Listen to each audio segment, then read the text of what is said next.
how to use online academic Judaic studies resources.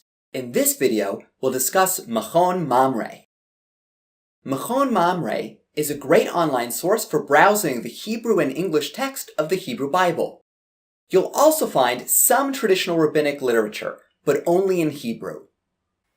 When you load the home page, you'll see that this site is not the most user-friendly, but it does have the Hebrew Bible in Hebrew, in English, and in both. If you click on Parallel Hebrew and English, it'll open up with a list of the different books available. Select the book that you're interested in, and that will open up with the Hebrew parallel to the English. Above, you can select the particular chapter that you want, and then scroll down for the verse that you're interested in.